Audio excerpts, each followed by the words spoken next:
just a conversation with a fellow clown. It's not very serious, we're clowning around. It's really just a clown-versation.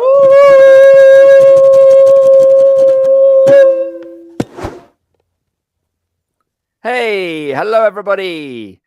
Welcome to old folks and new folks. This is a Clown-versation. I am Barnaby King from Clown Spirit, and you're so welcome. So happy to have you here today.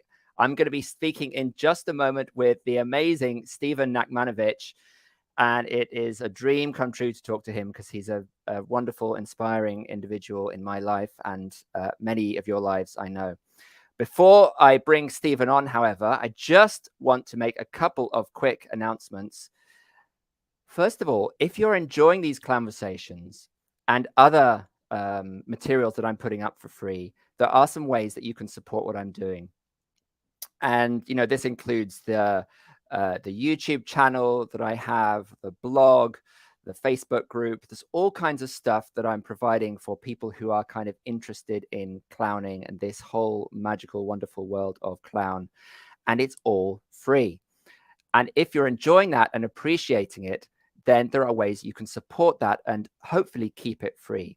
So I wanted to give you a couple of ways that you can do that today.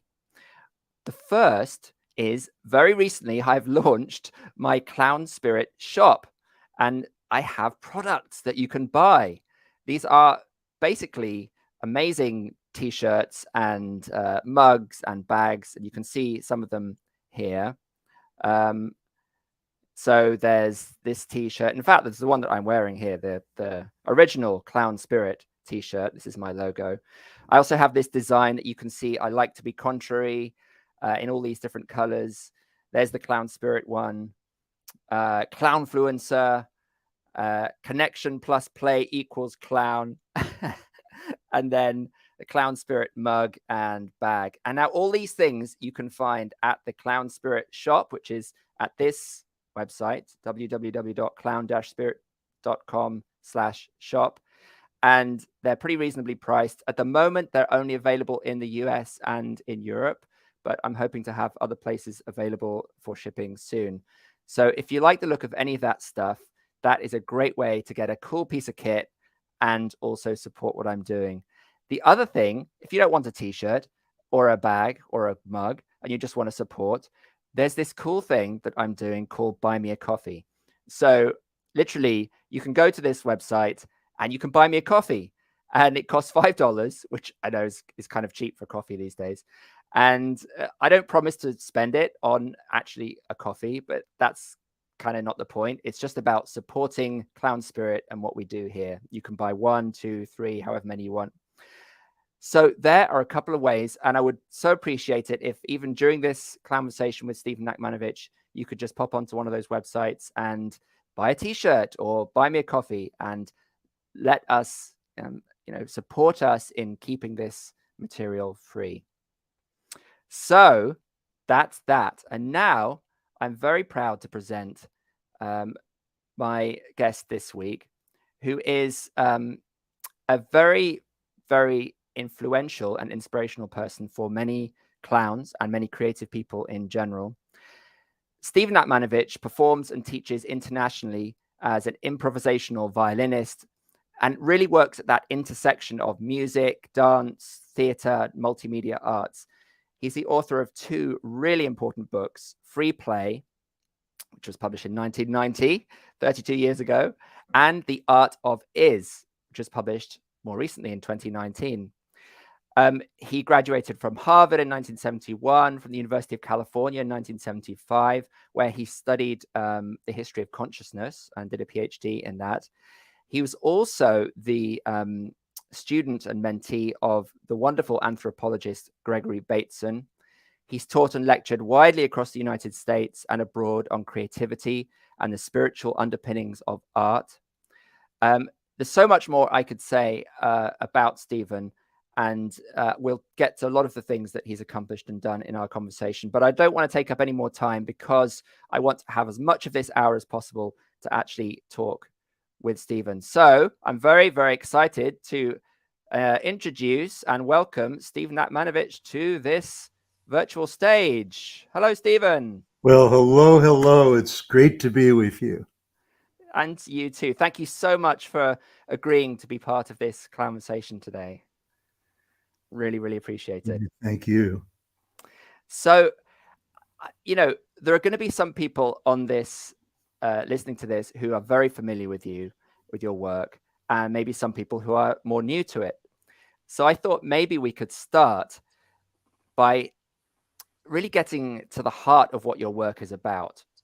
Now, for me, the second book is really a continuation of many of the themes of the first book.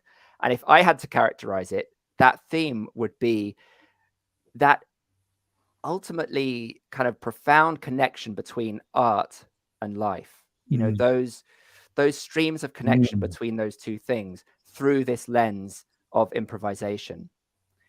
And you say, for example, that improvising is not a psychological tool or an artistic tool, it's a way of being, and that improvisation is life itself. So I was wondering if you could start with the big question of explaining to us what you mean by this, that improvisation is life itself. It is life itself, because there's very little of life that is not, in a sense, is not improvised. We certainly don't walk around with scripts in our pockets and whip them out and read our lines when we talk to people or when we work by ourselves doing whatever interesting work we do and so on. And I'm looking out the window beyond the computer at the forest, and the innumerable species in this forest, they don't have a script. Each one is growing, each leaf on an oak tree shares a genetic heritage, but they're all different from each other. There are no two leaves that are alike, and yet they all come out from a certain pattern of patterns. And of course, the oak tree is not just an oak tree; it's also inhabited by hundreds of species of insects and dozens of species of birds and other kinds of things that are vines that are twining up around the trunk, and moss and fungi. And so all of these creatures are cohabiting together simply by growing and being. I have a saying in the Art of Is, near the middle of the book, where I was looking at a tide pool in Monterey Bay in California, and I said, beings in nature create space for themselves by being themselves. Many of us who are in the arts are constantly wondering, how are we going to make a living? How are we going to get our work out? The world is crass and indifferent and doesn't care about what we do, et cetera, et cetera, et cetera. And there are people who feel that they have to make space for themselves, or they don't know how to make space for themselves, or that somehow here's the work, and then over here is the business of making a space for it, or getting it out in the world, or getting money, or putting a roof over your head, and all of these things. So the creatures that have been improvising all around us for 3.5 billion years don't have this problem, because they are improvising. And of course, they're improvising on patterns and with patterns, and they grow new patterns which their descendants will improvise on. So yes, improvising is life. And life is improvising. Yes. That's Yeah. really wonderful. Nature is constantly improvising. And Yeah. and this theme that you just touched on of structure, that they're not improvising out of a vacuum, that there are always these roots providing Yeah. a kind of template or a structure around which Yeah. newness can emerge through the play of pre-existing things. Yes, there is no such thing as nothing, which I guess is why they call it nothing. No thing, yeah. But there's this wonderful interaction that was reported, whatever reported means, between two of the great musicians, two of the great improvising musicians of the past century, Miles Davis and Keith Jarrett. And Keith Jarrett was a protege of Miles Davis and played in his band, and then branched out and started doing his wonderful solo improv concerts in the 1970s. And purportedly, Miles asked Keith, how can you improvise on nothing? Meaning, of course, that even though Miles Davis was extraordinarily original and imaginative in his work, he belonged to the tradition of jazz in which you have a tune or a set of chord changes or some kind of structure like that as a sort of lattice work on which you improvise. So in that improvisational tradition, they're improvising on something. And Keith Jarrett, like many as I do, and as many of my friends who are improvisational musicians, we don't have a chord structure or charts or anything like that. We just get up and play. But that's not nothing. You're not improvising on nothing, because we were just talking about the 3.5 billion years of organic evolution, all of which is in your body. All that information, there's like unbelievable, you could never quantify it, unbelievable amounts of information just in your body through organic evolution, and then cultural evolution, and all the music that you've heard, the music that you've liked, the music that you didn't like, what you heard on the radio this morning, the way the crickets sounded this morning. All of that is information, and that's the so-called nothing. It's all there, yeah. And you have this great story in the book about John Cage and being in his apartment, and he was trying to generate something new by using computers to create sort of random information, because he wanted to get it. He thought that he was suspicious of improvisers, you say, because improvisers are always drawing on things they already know, so it's going to be something that's happened before. He talked about, there's a phrase that he often repeated in different forms about that in his art he was trying to get away from likes, dislikes, predilections, and so forth.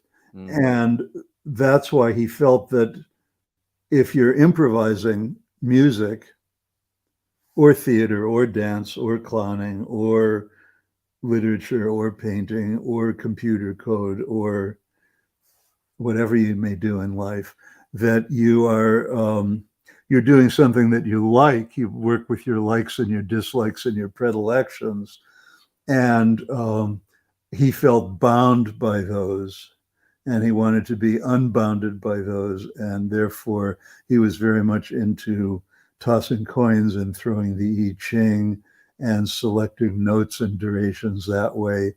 And when I visited him, he was in his apartment in the West Village, and had a whole bunch of 1980s vintage IBM PCs with dot matrix printers, grinding and clacking away, creating I Ching tosses. And I can really understand his point of view. It's not my point of view, because I do like to improvise with what I like, dislike, and am interested in. But it's true that if you entirely work with what you like and dislike and are interested in, you can get into grooves. And you can go, oh God, here's the same old thing. The audience may clap and really like it and you have a lot of skill. So that's nice. That's a nice performance. But you think, oh boy, I've done this 20 times before. How do I get out of it? And so that's one way. Using randomness is one way. But I said to John, he was a enormously accomplished mycologist. He was into mushrooms all of his life. Yeah. And so I said, well, when you go out into the forest and pick a mushroom and decide which ones to eat and which ones not to eat, do you throw the I Ching or do you use your knowledge and feeling for mushrooms? So he just gave me this big beaming grin, and It's such a lovely story.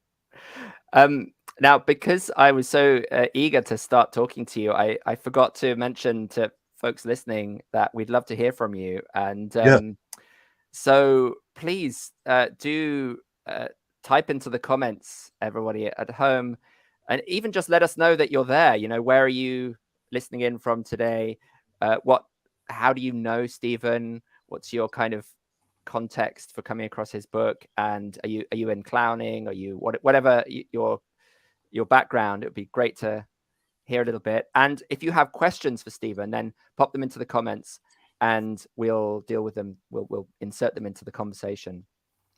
Because it's, for me, what's really nice is if this is a genuine conversation that's not just between two people, but across a whole community. Yeah, please do chime in. So I have a question for you, Barnaby. Okay. So you're a clown and quite an accomplished clown and a teacher of clowns. And we are living at a time when global fascism is on the rise. It seems to correspond with the time when the people who were involved in World War II have all died out or have almost all died out. So we have this terrible specter of global fascism, of religious people who want to control everyone else. We have the specter of global warming and climate change. And just before we got online, we were talking briefly about the forest fires all over the West Coast and the floods and the hurricanes. So what do you transmit as a clown in this time that is helpful to people? Yeah, well,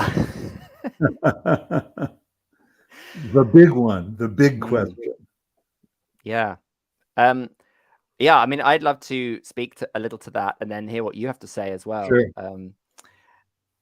And I think in a way it speaks to one of the things that you write a lot about and that really, for me, connected with clown, which is the idea that we are not perfect.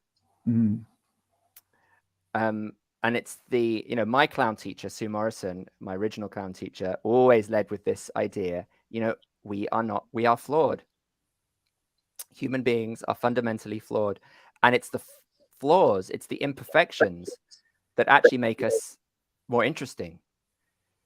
They are the thing that make us individual and unique and beautiful.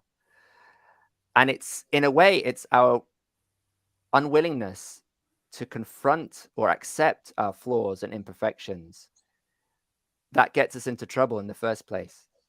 Partly because we suppress all negativity. And so when we suppress something, it intensifies and releases in a dangerous, destructive way. And also because it leads to an overemphasis on ideas of perfection, right? Which we know underlies a lot of fascism and Nazism, and this idea of perfection, of refinement to one true kind of human being. Yes. Yeah. And so clowns, as many art forms that you talk about, and for example, there's the wonderful chapter on the wabi-sabi Japanese art form, or pottery and kind of concept. Clowns embrace imperfection, and they allow us to laugh at our flaws and our failures, and to therefore integrate them in a more healthy, balanced way. And I think, in fact, that you tell this story about a Japanese woman who talked about the wabi-sabi as to do with balance. Mm-hmm. And for me, clowns have always been to do with bringing balance, right? There's the light and the dark. Yeah. And if we are just always trying to reach for the light and we ignore the dark, then we deny a huge part of what it is to be human. And clowns love to fall over and be stupid and make mistakes, and they allow an audience to laugh at that and to therefore laugh at themselves, and to therefore become a little bit more gentle and accepting and forgiving of their failures. And I don't know if that will help all those problems that you mentioned earlier, but to me it seems intuitively that it could. Yeah, that's so interesting hearing you describe that. I'm thinking of, there's the sort of pathetic aspect of clown performances, which is so wonderful, because every time you fall down, you are reinforcing our sense of what it is to be human. That's really extraordinary. The new book, The Art of Is, I have so many people say, well, what's it about? And it's so hard to answer these things. But in some sense, it's about the three imps: improvising, imperfection, and impermanence. And imperfection is so important. Certainly in the field of music, classical music, jazz, pop music, we tend to idolize the stars who have perfect technique and who seem to be, give this sort of flawless performance. And that is wonderful. It's admirable to have worked that much and have such great facility.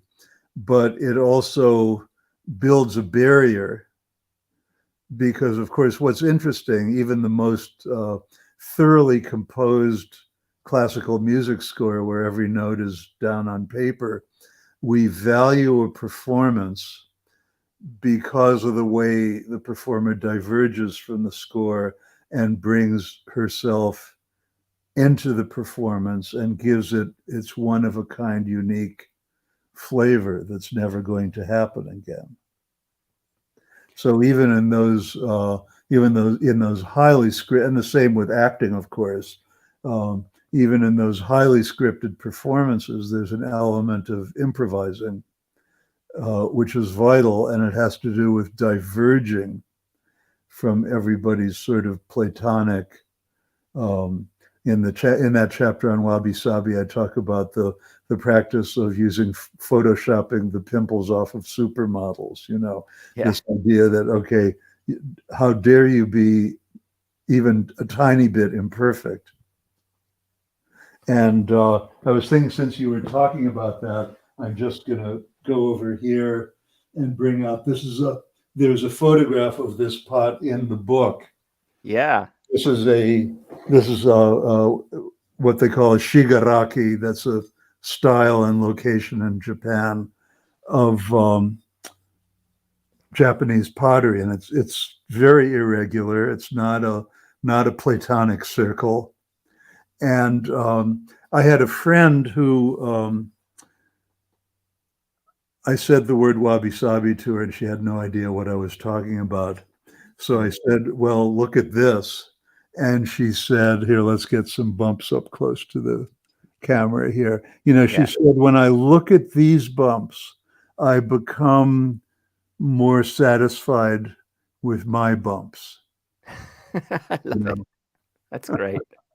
And that's really what this process is about, is it's not living with your bumps as though, gee, if I, I'm sorry I have these bumps, and I wish I didn't have them, but I'm doing my best anyway. It's the fact that the bumps are the personality. The bumps are you. Mm. There was that old French dude a couple centuries ago called Buffon, who said the style is the person themselves. You know, Oh, I the want to know more about him. Buffon was because there is a style of clowning called Buffon. Oh, really? Well, that's buffoons. Yes. And Buffon, but this was a guy whose name was Buffon, and he was a periwigged, philosopher, scholar. Yeah. Um, yes.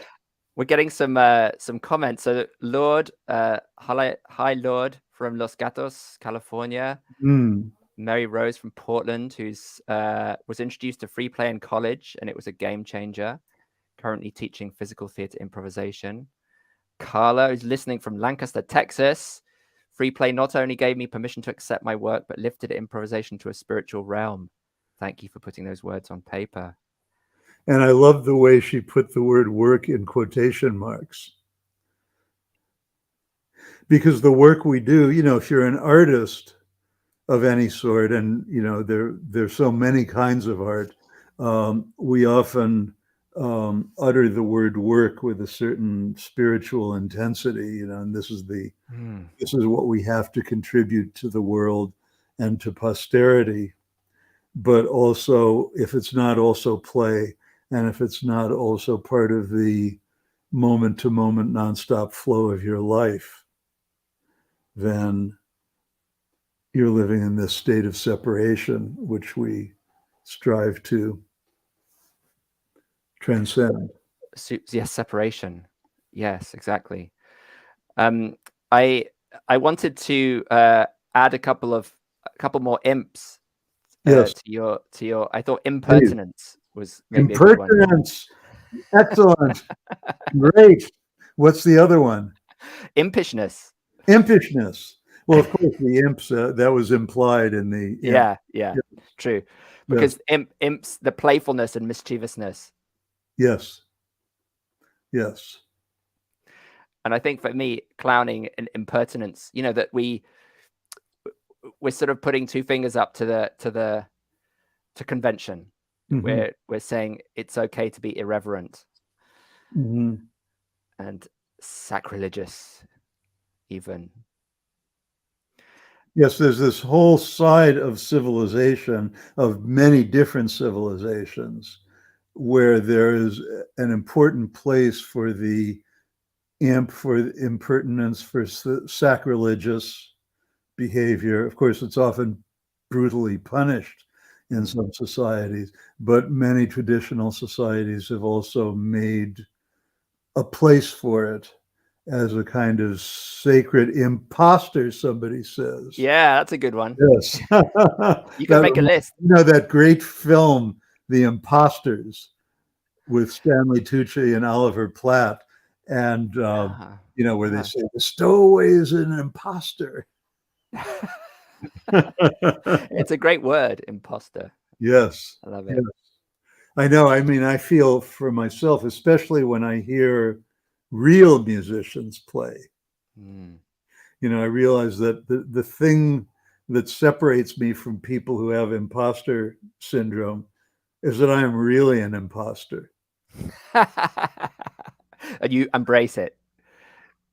Well, sometimes I cringe, but cringing is part of embracing too. It's like I'm on a swivel chair now, so now I cringe and now I embrace, and they're both part of the cycle. Yeah, that's beautiful. I think that really resonates for me as well as a performer, because I think clowns and maybe improvisers in performance feel a little bit like imposters. Yes. In the world of proper theater. Yes.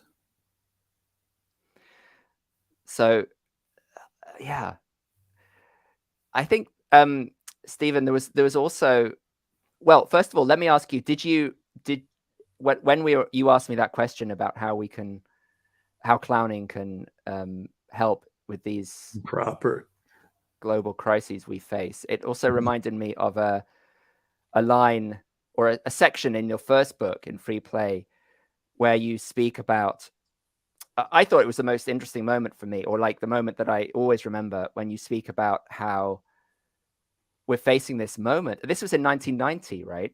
I don't know if I can find that. I don't think I marked it, and I probably won't be able to find it now. But you talk about how we're facing this moment of potential crisis, this like sort of divide in the road, and art and improvisation will help us kind of go in the right direction. Yes. And then it felt like the second book was a continuation of that thought. It is. That is exactly right. That is exactly right. I found the spot. Oh, great. That you're talking about. I say the only antidote to destruction is creation. This is in the chapter called Art for Life's Sake. The game we are now playing is for keeps. This is an age, and I wrote this in the mid 1980s. This is an age that may see us either go down the drain or create a whole new civilization. Precisely because the standing of posterity is so tenuous, art is now more relevant than it has ever been.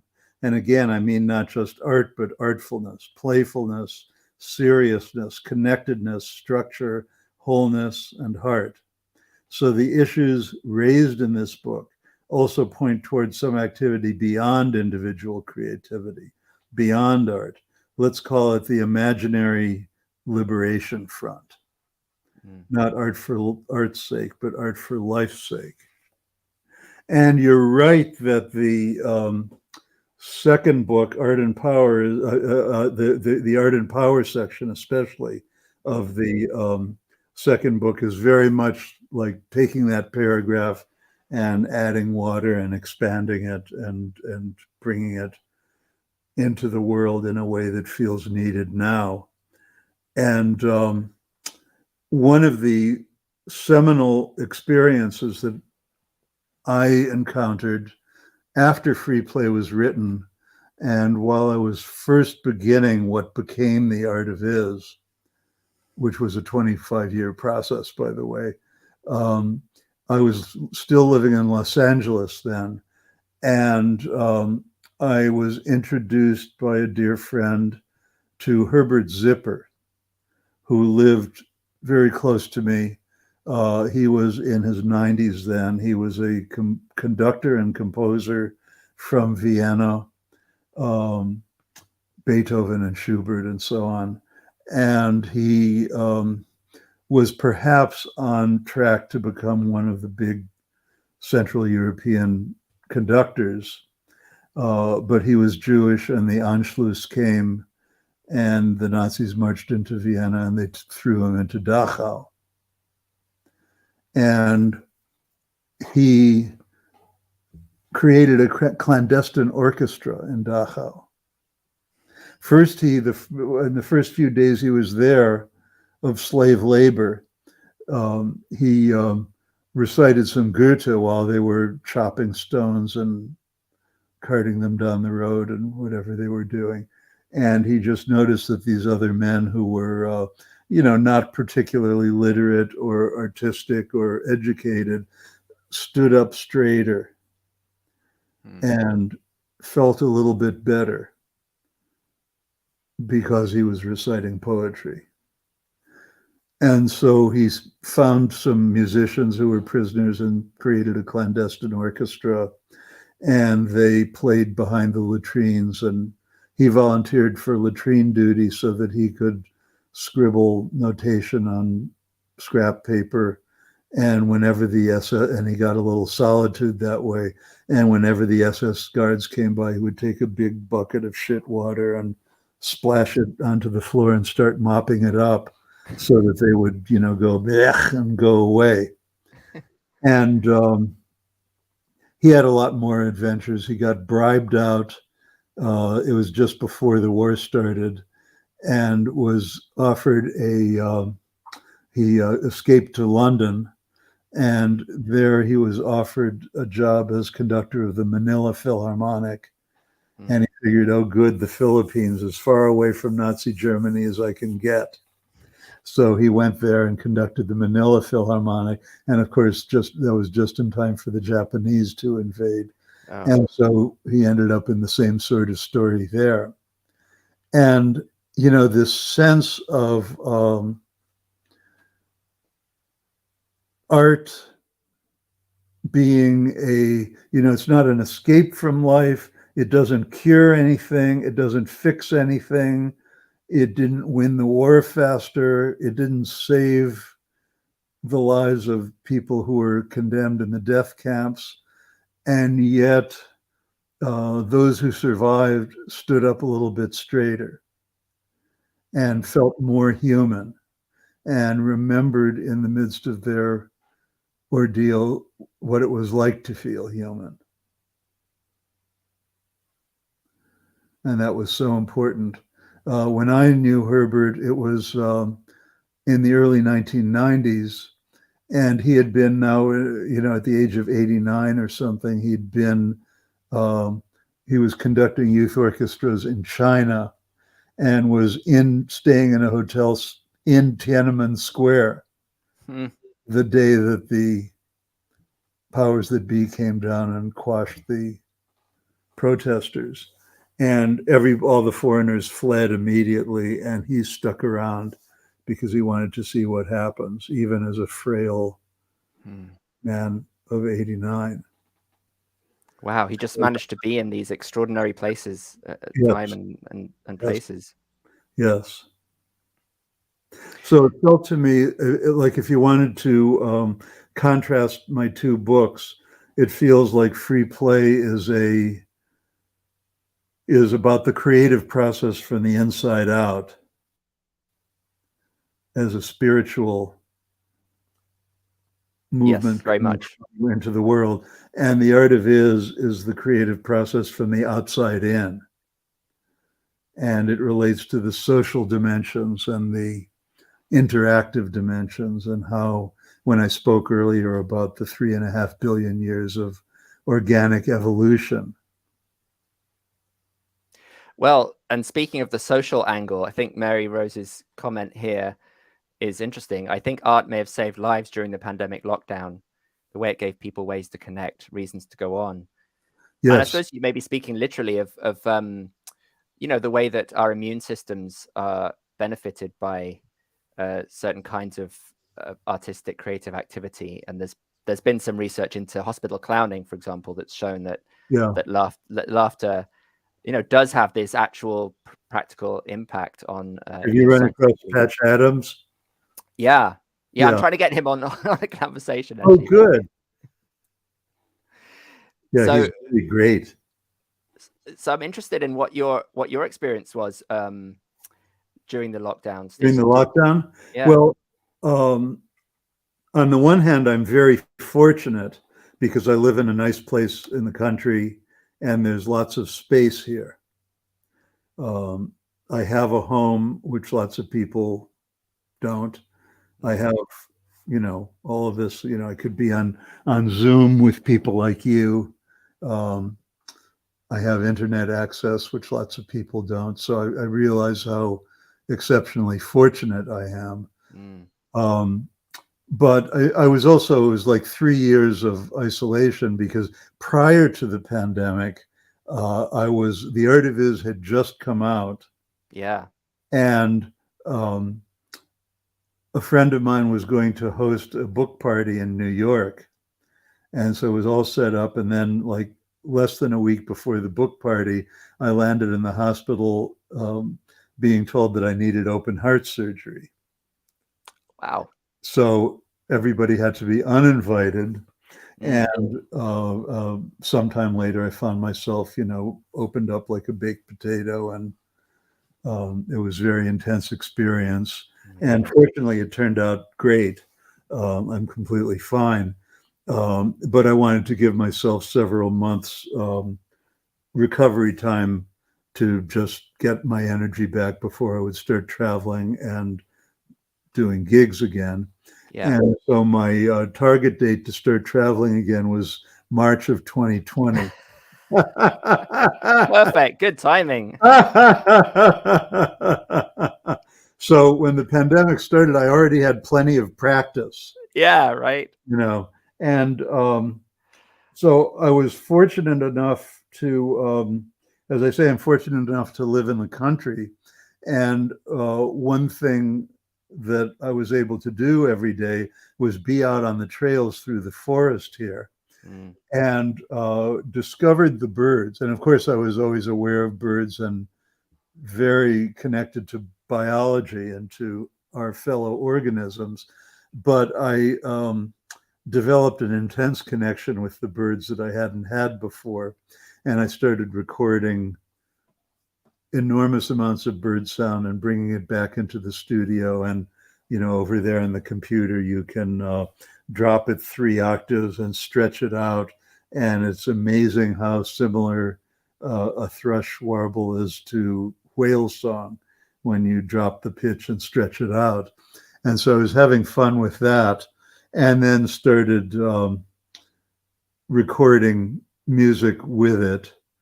And so I created an album called Hermitage of Thrushes, Oh, very which is cool. for stringed instruments and birds, and entirely with the birds here. And I made everything just in my studio without going quote anywhere. Um, That's amazing. So it's like like duets that's right. between you and different birds. That's right.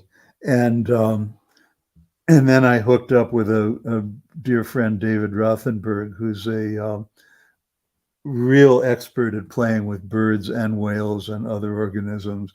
And we did a remote recording together over Zoom, which turned out great, and then ended up with a book-length discussion after the recording, which may be the longest liner notes for a CD history. So those are all out there in the world. Hermitage of Thrushes and From This World Another. And then I started, after figuring out how to make good sounding recordings through Zoom by simultaneously using good recording equipment on both sides, and then meshing the recordings using the Zoom audio as a sync, and then throw away the Zoom, and then you've got good quality stuff. So then I recorded an album with Anders Hagberg, who's a wonderful flutist in Sweden. And I've done lots of recordings and conferences remotely with people through Zoom, really taking advantage of what can be done in the pandemic. Yeah. And then, strangely enough, the party that was going to happen for the Art of Is happened 1 week ago in New York. Oh, no way. Yeah. So we got to reconnect with time, to tie together two streams of time. And now, even though I'm now doing things out in the world again, some of the things that we learned about, I mean, just for example, you and I are connecting now in a way that we wouldn't have been able. Somebody would have had to buy an airplane ticket before. Yes. And we're able to have this very interesting conversation just like that. And so many people that I know have figured out how to do interesting things through this medium that we wouldn't have connected to without the pandemic. Yeah, absolutely. And I just want to reach out again. If we've got about 15 minutes left of this, time is going quickly. And so if anybody has any questions, just throw them into the comments. Yes, please. It would be lovely to hear your questions and thoughts on the conversation as it goes along. And what you were saying, Stephen, was just also making me think about how much this online, sort of culture that occurred necessarily during the pandemic, or perhaps not necessarily, but it necessity is the mother of invention. So we needed to connect because we were isolated. So we repurposed technology in various ways, and of course that's always a dance between to what extent we're being manipulated by technology versus Correct. manipulating or using the technology. Yes. But clowns found some interesting ways to use Zoom. Tell me about it. Well, for example, when I found a way, and many teachers did, of teaching clown on Zoom. And one of the things that happened, for me, that was delightful, was that I realized people, when they're in their own homes, are very different, behave differently, and have a different set of tools at their disposal than they would in a studio. So if you have a workshop and everybody comes into a kind of neutral workshop space, that's usually considered the best thing for a theater workshop or a clown workshop, a neutral space with nothing to sort of stimulate or distract us from this business of making performance. But if you see somebody in their own home, maybe they're in their kitchen or they're in their living room or they're in their bedroom, and they're these wonderful kind of messy domestic spaces, full of real life and real life objects. So people could just turn around and grab a frying pan or a book or a hat that they happen to have and incorporate it into their performance, which made it instantly very personal and very clown, because clown is about the mundane and about the domestic and the everyday. The mundane and the rough and the unpracticed and all of that. Yeah, it's true. Well, my wife is a physician, and she's been doing a certain amount of telemedicine during the pandemic as well. And certainly seeing how people live rather than having them drive into the clinic and appear in the uniform setting of the hospital or the outpatient clinic is so interesting, because she's able to learn more about her patients. I mean, obviously you miss many things by not being able to be with them physically, but then you also gain some things, and seeing their natural surroundings is great, actually. It's very interesting, because it almost took us back to an era where doctors would actually travel to their patients' homes in the old days. Little leather black bag, yes. Yeah, which my dad used to do. He was a doctor, and he used to go on call, and he would go drive in the middle of the night.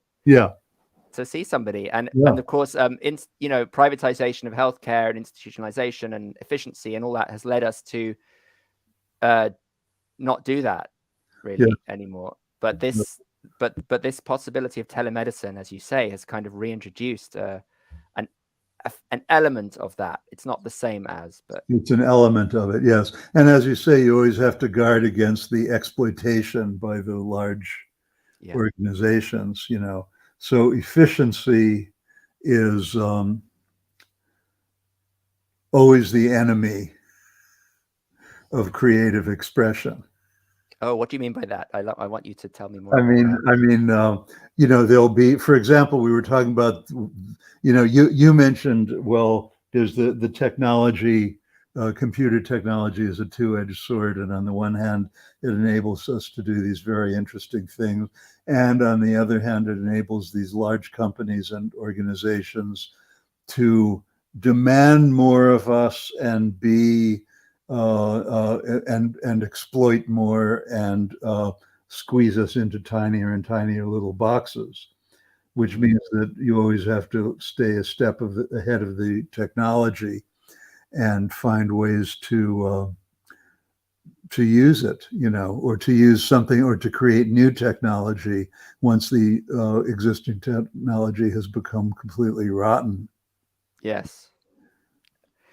I mean, yesterday I went to a concert I live near Charlottesville, Virginia. So I went to a concert, and this is the direction in which our society has gone, without even going as far as fascism and all those hyper awful things. There's a parking lot of course, you have to pay to park. So for many, many years, there was a person who worked in a booth and was paid a fairly low salary to hang out and take your money. And that was okay. But then they figured out that they can fire the person and replace her with a machine, which takes your credit card.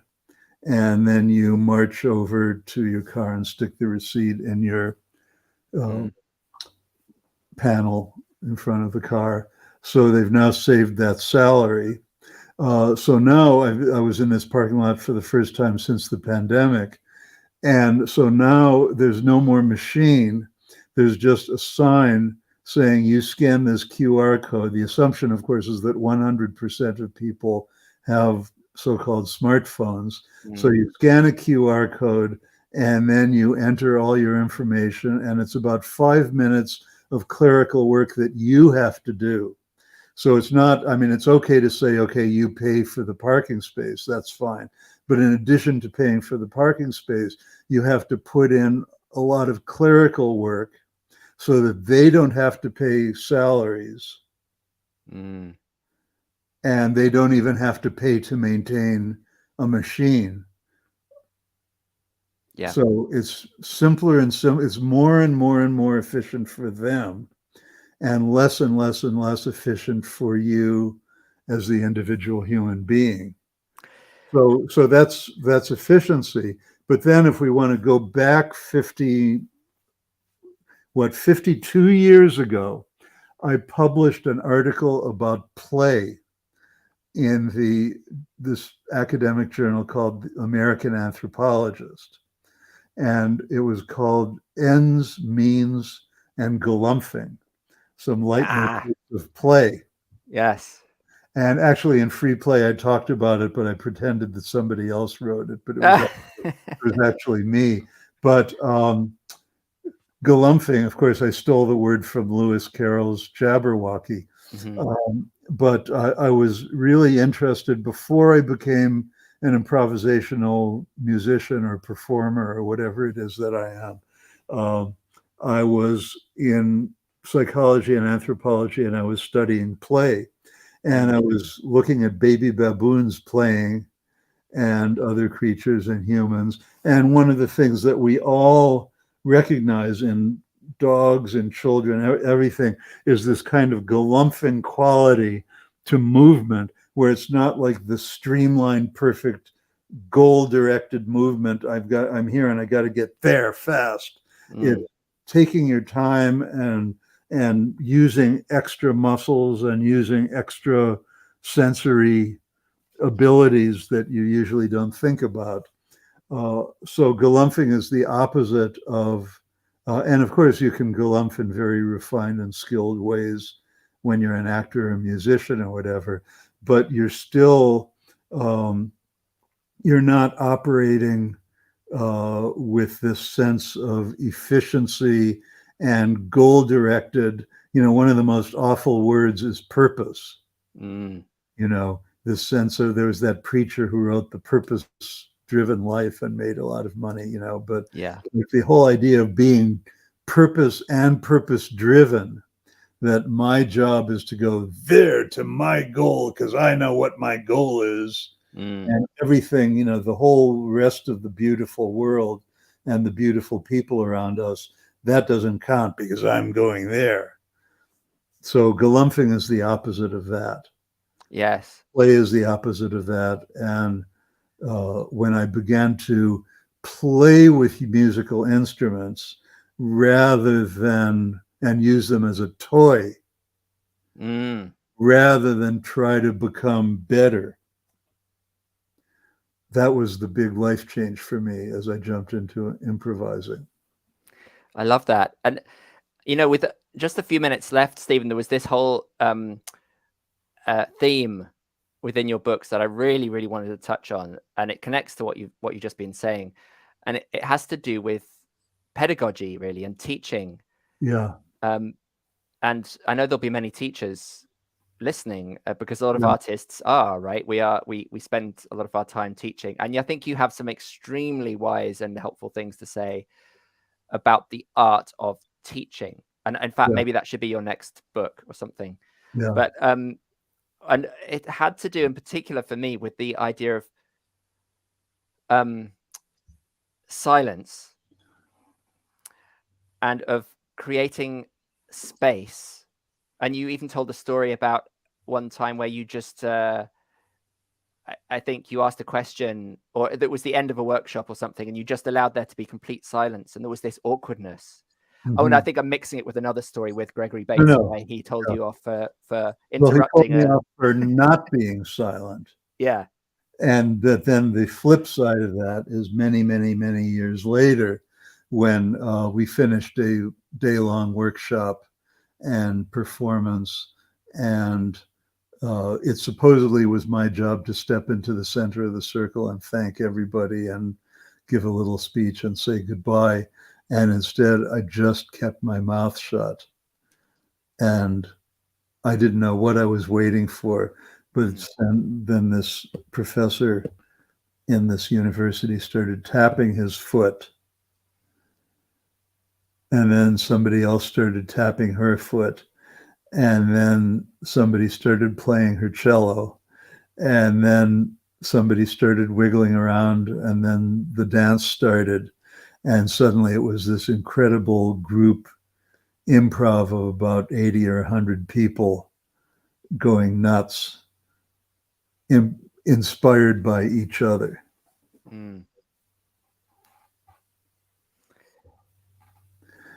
And I'll just notice somebody asked, related to this topic, somebody asked a question about getting people to meet in person in communities and play and reach people who wouldn't engage with art and theater, and asking for suggestions. And I know we have to log off in a minute, but I'd strongly suggest reading the work of Augusto Boal. That's Boal. Was one of the great theater improvisers, and he was from Brazil, and then he was exiled for many years and lived in France, and eventually went back to Brazil. But he created all these forms of forum theater and theater of the oppressed, and people. He developed the idea of spectators. You know, that it's not like the actors are here on stage and the spectators are down below observing them. It's that we're all in it together and we're all spectators. And he developed all kinds of forms and methods of creating public theater. Some of the flash mobs and things that we've seen in the last few years are related to Boal's ideas. But yeah, really look at his stuff. It's quite wonderful. Yeah, invisible theater. Invisible theater. Yeah, and yeah, so that's a great recommendation. Thank you, Stephen. And I guess I just wanted to maybe finish with a reflection on community and togetherness. You say at one point in the second book that we come to see individual and collective experience on a continuum, just as improvisation and composition occur on a continuum. And I just love that observation because, and again, it relates for me back to clowning, because clowning doesn't exist without an audience. It is a collective. Even if we're an individual on a stage, we are in constant interaction. Yes. And I know theater actors are too, in a way, but with the clowning, it's much more overt and explicit. So we train to be able to do this, and we thrive when something strange happens in the auditorium, or somebody shouts out, or a phone goes off, or whatever.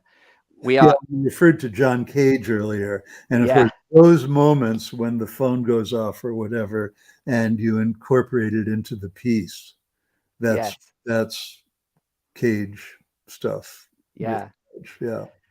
And it just occurred to me as a kind of wonderful way to think that about life as well as art, that individual and collective experience don't have to be these separated things, but that they're, because we tend to think, oh, I'm on my own now, and there's me in here in this little cocoon, and then there's all these people out here, and that can be a very alienating isolating way of thinking. Mm. But if we rather think of it as an individual, I am already part of a collective and a community. And that also within a collective and a community, I have space to be myself. Yeah. Does that make sense? Yeah, that makes a lot of sense. I mean, in The Art of Is, I say that no solo is solo. And there's a chapter called Cloud of Companions. Yeah. Talk about this idea. I mean, no solo is solo, but also no collective work exists without the unique individuality of each person. And, you know, as they say in Zen, it's like the foot before and the foot behind walking. Mm. Yes. So, and always being off balance. There's no time when we're being off balance. Yes. Completely. Yeah. And that is necessary for forward motion, right? Yes. We can't move forward if we're just always in balance. There has to be that moment where we take the risk and yes. disturb the status quo. Yes. Beautiful. Well, Stephen, just want to say thank you so much for being here. Yeah, thank you. Thank you. And for participating in this conversation, but also just for your books and, you know, for being for offering your shoulders that we can climb on to become, you know, I know you stood on shoulders and you are very great about acknowledging all those shoulders, and Gregory Bateson and John Cage and all those people who've inspired you, and your books are full of those stories. But also you now offer your own shoulders for us to clamber up on and see if we can. Thank you. Yeah. Thank you. Okay, well, it's been great, and it's great to meet all of you folks, and we'll continue the conversation. Yeah, and if you have 5 more minutes, Stephen, just stick around and we'll have a quick debrief after we've gone offline. Sure. So thank you so much, everybody, and thank you so much, Stephen. Again, remember, buy me a coffee or buy a t-shirt to support this work and keep it going. Next week, I'll be talking to the wonderful Molly Brennan, who is a fantastic clown from Chicago. And that will be a wonderful conversation. So tune in again at the same time, same place next week. And as always, keep clowning.